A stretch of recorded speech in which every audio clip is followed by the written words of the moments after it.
Pickle Peeps!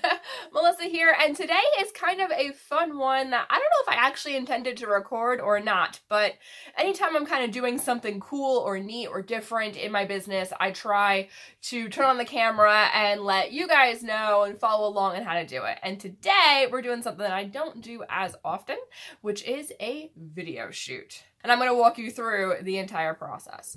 So, there's a fun thing going on right now, Pickle Peeps, in that I am working on a Star Wars themed mega promotion.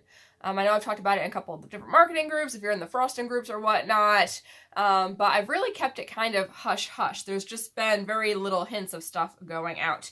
But today is one of the mega deals for this. So for our May the 4th party, we're doing a mega party at Metals and Pieces for May the 4th because I am a huge Star Wars fan. My fans tend to be geeks and nerds and fandom followers, so it's going to be a lot of fun. And yes, I know I'm not wearing makeup right now. That's because I'm going to be in heavy-duty makeup tonight, and I kind of just wanted to take this one easy. I didn't feel like putting the makeup on tonight and then right now and then having to refresh it for tonight. Ugh. Yes, so what is going on? You guys are getting cool behind-the-scenes stuff. This should be fun. This should be fun. So what's going on? May the 4th party. So I got a lightsaber and I actually know how to do some fancy fun moves with it. So what is going on is a mega May the 4th thing. So I'm going to have several videos going to my jewelry channel, my lifestyle channel, about like all kind of Star Wars themed stuff. I have 3 Star Wars big actors, actresses have Metals and Pieces jewelry, so that's really neat. And it gives us a really cool marketing thing, and any excuse to hold a party and just cheer on with your fans, being fans, is fantastic. So what are we doing? There's a whole bunch of videos and stuff that all leads up to May the 4th. And if you are not a Star Wars fan, that is technically Star Wars Day, and it's off of the mock phrase, May the 4th be with you. May the Force be with you. All right, so that is May the 4th. Now, what's going to happen on May the 4th is there's going to be this big video drop, which we are actually recording tonight in 3 hours. Nothing like the last minute. No, this isn't really last minute for me. But we're doing a big video drop. So this one like actually has a little bit, a smidge of production value. We shall see how much production value it gets by the end. But we're doing a big Jedi lightsaber fun video drop. And the whole thing is leading into 3 days of promotion. So the 4th, the 5th, and then Revenge of the 6th, or Revenge of the Sith. However you want to say it. And so each day we're going to be launching specialty limited edition products that are themed off of that day. So that's the big Star Wars thing. Leading up to it, we're going to have a whole bunch of YouTube videos. Like that's one of the ones I'll be recording after this is over about what's your Star Wars style. We'll have ones like what's your first Star Wars memory. We'll have what color would your lightsaber be. We'll have like all sorts of really fun things going on the YouTube channel. And on the trunk show side, this weekend, tomorrow night, is going to be our Galactic Style trunk show. So that'll be a lot of fun. And then the 1st through 3rd in my private, again, this is all for the jewelry side, that group, the Metals and Pieces fan clan, they are getting a Jedi training challenge to determine your level if you are a Padawan, a Knight, or a Master. So that is going to be a ton of fun. And it all leads in, like I said, to the 4th for this big video drop. Now, I have been meaning to do this big video drop for just over a year, I think. About a year ago, a little over that, I discovered Michelle C. Smith on YouTube, like during quarantine. And I was like, oh my God, she teaches you how to do fancy moves with a lightsaber. Yes! And anytime that I can merge in, oh my God, passions and fandom to business fun, I'm gonna put the two together. I'm gonna do it. So I was like, oh my God, this would be the most epic May the 4th video ever to be able to do for Metals and Pieces. Flash forward to like, I think it was April like 5th, and I'm like, oh shit, there's only 1 month left. Or April 5th, like just about a month ago. It's like, oh my god, there's only 1 month left. I have to get a lightsaber. I have to get this stuff done. So I got a lightsaber. I did a review on that, and I have been drilling for about a half an hour to an hour every single day since I got that lightsaber, learning different techniques and putting together some fight choreography. So that is what's being filmed tonight. But we can't just do a video of cool lightsaber moves for lightsaber moves' sake. It doesn't work that way. So we have to create a story, and we have to create some reason for this video. And in this case, I'm going to walk you through, well, we're going to storyboard it together, but in this case, we are doing kind of in the woods, I don't have other characters, so there won't be any stormtroopers on camera. There'll just be blaster bolts coming in that I'm deflecting with a lightsaber because it's fun. And then it's going to end with finding these 3 relic boxes, and those are going to hold the designs that will be released for each day of this promotion. So here we go. Today I'm going to show you how I storyboard a video. And please note, I am not a professional. I have very limited film knowledge, but I'm going to take you through how to do this on an amateur style. And that way, if you want to do some cool videos, or you're thinking that you want to try to incorporate some video into your marketing and video beyond, like, here's what I'm doing today, or watch me make this thing, even like to soup up the watch me make this thing stuff. So that's that. Let's get started. I'm going to switch over to our new unique light and camera holder so that you guys can see what I'm doing top down. So I'll be back for the end on face. Here we go. This is again using our new unique light stand. I'm sure I'm saying that name completely wrong, but I'm quite loving it as a phone holder because beforehand, what I went through to get top-down video was not nice. But this, so far, fingers crossed, is seeming pretty good. So welcome to my planning book. This is literally how I plan out videos. So you'll see here we have, this is my Star Wars video shoot, and we're going to have 3 basic scenes. So scene 1 is our opener, and that is kind of meditating in the woods, because the whole storyline here is that I'm trying to find these relic boxes that have the designs in them, right? So we're going to have a camera pan either in or out, kind of think of The Godfather, maybe some muted radio chatter going on in the background that I'll add in post. In post means during the editing process. So what we're doing right here is we're going to try to outline what are the shots that we really want to get, like what's our story and what kind of camera angles do we want to do for that. So we have that. We're also going to get shots of like woods with nature sounds, and then like the broken branch. I know, it's very, very typical. It's very cliche. This video is either going to come out awesome or campy, and I don't care which, because either one is going to be awesome. So literally what I do to storyboard is I take sticky notes and that's how I do it. Usually I like the little like 1-inch square sticky notes. Those are awesome, but I don't have them. So we're going to go with branded blue sticky notes today. So we have this, we're going to have, like I said, the camera's going to pan in or out. As you're trying to think about what you want to do, reference videos that you really like watching. Like, you're going to watch media differently now. When you watch movies, when you watch commercials, when you watch TV shows, pay attention to what they're actually doing with the camera and figure out what you like. So I forget with The Godfather, I am not a Godfather fan, but I know, I think it's the fade in, like from the blur to in, or it's coming out, but whatever, it's going from a blur to clear, but whatever. So we're going to have come in or out, and that's going to be on me, and the beginning scene is meditating in the woods because we're searching for these boxes. All right, then we have the broken branch, and then what is a shot that I know I want? It's the open eyes, opening eyes. And then, so we're going to have the opening eyes, probably standing.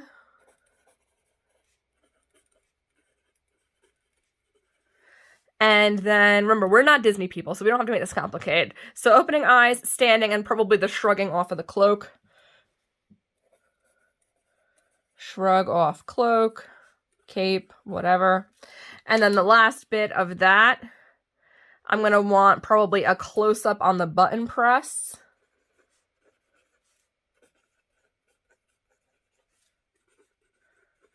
Turn on lightsaber.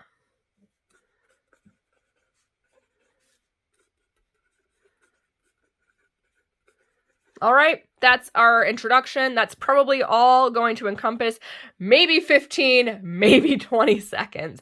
Probably in the 10 to 15 seconds right here. You'd be shocked how fast this stuff moves. Okay, so that's scene 1. I'm going to leave the rest of this page blank in case I need notes or as I'm editing things in post and putting it all together if I want to write notes for me here. So I'm going to turn this over and we're going to have scene 2, which is the fight.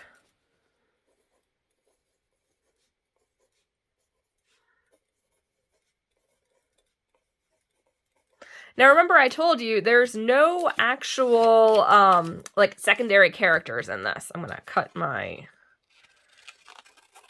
stupid... I do this with sticky notes. That way you can rearrange things very easily. Or if you mess stuff up or you want to add in other scenes, you can just like pick it up and put it back down. Pick it up and put it back down. And when you're done and you have it set, you can tape it if you want, but whatever. I love sticky notes for storyboarding. And you notice I don't draw anything out because I don't see the point in spending that much time. I'm just going to write what do we want to capture in that script scene, and then we're going to move forward from that. So the fight... So we started the lightsaber, that goes. And I will be honest, I know like nothing about shooting fight scenes. I know we did a fight choreography because you cannot go into this with like nothing planned. I've been working on that choreography for 2 weeks. Hopefully it looks like I worked on choreography for 2 weeks and not just threw it together. We finally added in the fight stuff yesterday. But we're going to want, during the fight scene, we're definitely going to want high angles and low angles.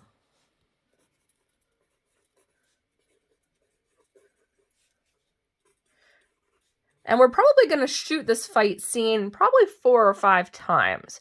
Because each time we go through it, my videographer is going to focus on a different angle. So we're going to have like, we're going to go through the full thing with high angles. So that's going from above looking down. We're going to do the whole thing from low angles. That might be from the bottom looking up. Another low angle could be just at looking at feet.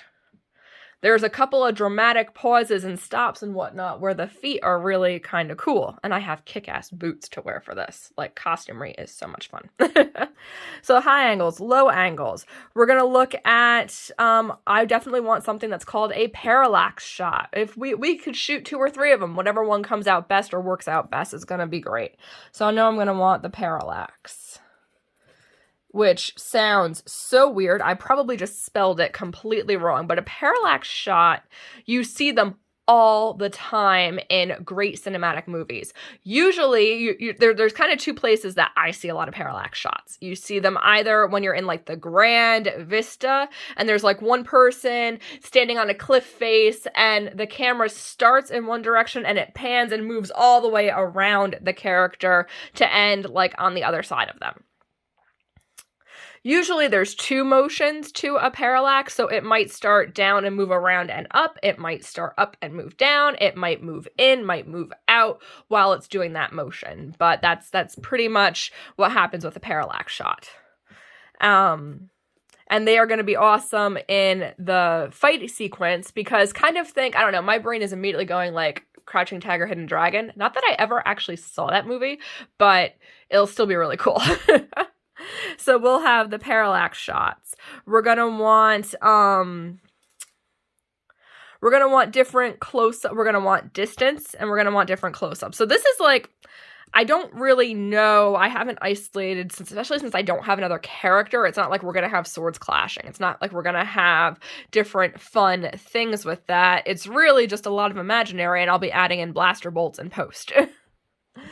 That will be the test of skill right there, is me adding in blaster bolts in post.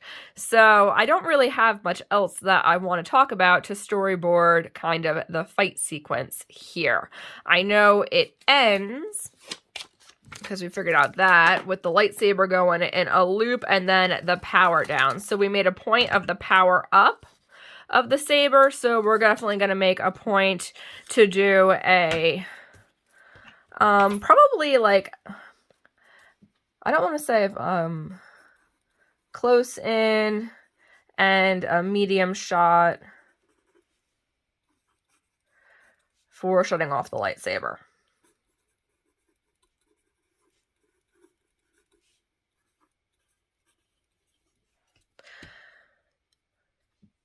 Usually these have a lot more detail on them. Now thinking about it, this is probably not a great example to show you guys how these work for the storyboarding. I know one of the other ones I did, you guys can see, if you look back all the way on the Metals and Pieces YouTube channel, like back to the very beginning, there was a Mother's Day, like does mom follow the dark side or the light side? And I shot that with my baby nephew at that point and my sister, and that was fun. We had like marching and kicking toys, we had coffee brewing, we had the close-up of the eyes in the sunshine, taking the sip of coffee, like that was really cool. There was stuff to interact with there. Again, I'm going to leave my bottom page here blank for notes and stuff as I'm jotting in post. And a lot of what I'll be doing notes on in that is timestamps of where I want things. So then we're going to move into scene 3 here,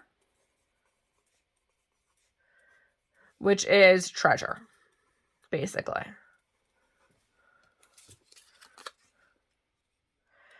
And usually I will recommend, if you are going for a video shoot, know your location ahead of time. I did hire out a videographer to work with me on this, and we're going to her house. So if you watch the Metals and Pieces channel, you'll see a behind the scenes video of us kind of doing this, and that should hopefully be a lot of fun. But I don't really, I've been to her house once before, so I've seen her backyard. I don't know which part of the backyard is doing this. I just know we're going to be in the woods. So what is the point of the treasure? Let me set up a couple of these here.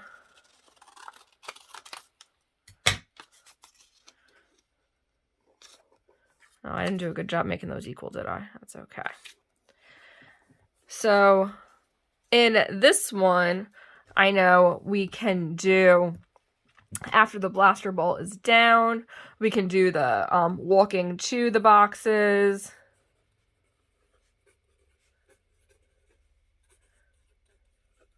We can do a close-up on knees. As we kneel to the box. We're going to do panning in.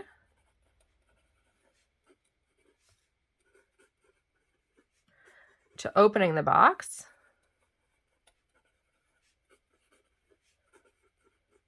I want hands and hinges.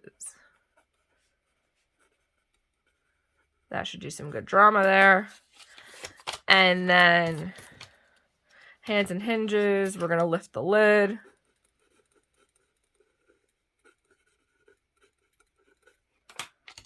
And then we're going to do kind of what was it, Pulp Fiction? Again, another movie that I know the reference to, but I haven't seen. I'm so bad. Mostly because I know I'm a crazy fan person, so I like to limit my exposure to stuff, that way I can get work done and not focus on being a crazy fan person. But so we're going to pan and close. And then, so I'll put on here the Pulp Fiction shot.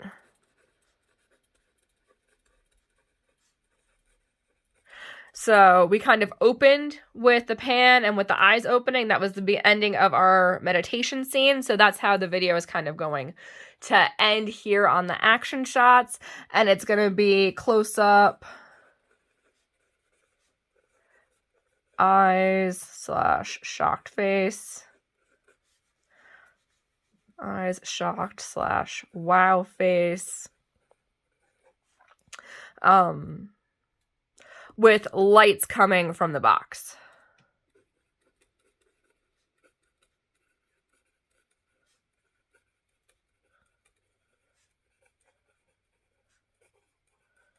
Shining from the box. Okay, and there we go. We have it. And then after that is done, then I will go in to kind of showcasing. We have the 3 boxes, and I'll say that promotion for the first day is live. Or however, I'm not sure yet if that'll be on the website or if it will be a live trunk show on Facebook, on YouTube. I'm not fully sure yet how we are going to necessarily organize the selling portion of it yet. I'm kind of thinking trunk show style because it's more engaging, but there we go. How is that, Pickle Peep? Did that like inspire you a little bit at all? Like, this doesn't have to be complicated. People think video shoot, and most people panic and they're like, oh my God, we need the lights, we need the gear, we need the microphones. You work with what you have. And there is really so much you can do in the world of video and professional looking video just with your phone. Like, I know tonight when we do the recording, Diane, who is my videographer, is going to be shooting, I believe, on her phone. She's got a nice advanced phone that shoots in 4K. We shall see how that works out versus getting out like heavy duty. Phones are so advanced right now, you can do so much with them that you couldn't do before. And why get a video camera and a phone when you have a phone? And especially because there's no real vocals in here. Like, I'll probably do a narration afterwards. I haven't worked that out yet, obviously. But once I have that set, I'll probably do a narration panning over it. And of course, we will have epic music that I'll find on Epidemic Sound, which is my go-to for music tracks on these things. And yeah, so I'll do another video. If you want to know about finding amazing sound and sound effects for your stuff, because that's where it really comes together, is the combination of audio, so sound and sound effects. That is going to be spectacular. So here we go. This ended up being a little less interesting than I thought it would be, as I'm trying to just pull this together, mostly because, like I said, I'm not... like, fight choreography and shooting action like that is new to me, and there's only one person. So we're not getting like the cool, I don't know if we'll get the cool over the shoulder shots. That might be neat. But there's nothing really interesting to look at over the shoulder. If you're looking over my shoulder, you're gonna see my lightsaber, and that's it. So I don't know. But you get the idea. So when you break down your scenes, and at least you know, the best thing you can do going into a video shoot is know the angles that and the scenes that you want to capture. Because once you know exactly what you want to do, it opens up such a world of creativity and freedom and license to when you actually get into the video shoot to be like, oh, I want this shot and this shot and this shot and this shot, because you already had a plan. So now, since you have a plan and you know you're not going to forget the basics of your plan because you wrote it down, you can move forward into everything else. So, alrighty, there we go. That is Storyboarding 101. Have fun, Pickle Peeps. Let me know in the comments below if you have any video shoots coming up, if you're inspired to maybe try your hand at a video shoot. It's going to be really interesting over probably the next 2 weeks if you guys want to pay attention on here, because I'm going to be showing you behind the scenes of how I'm doing a lot of the stuff that I'm putting into Metals and Pieces. Now, I'm not telling the Metals and Pieces people that, oh, if you want behind the scenes and you want to know everything that's going on, follow me on my business coaching channel. No, but you guys kind of get the insider sneak peek, like the real behind the scenes of how we're doing everything and how we're setting stuff up. Also, if you would be interested in tutorials on video editing, now I use Adobe Premiere Elements, not Premiere Pro, Elements. I use the cheapy basic, or not cheapy, but like the basic simple one. But if you would be interested in video tutorials on that, let me know in the comments below, because we can totally set them up as I'm working through this project. All right, that's about it. Definitely give this video a like if you got some value from it, from our storyboarding session here, and I will see you in the next one.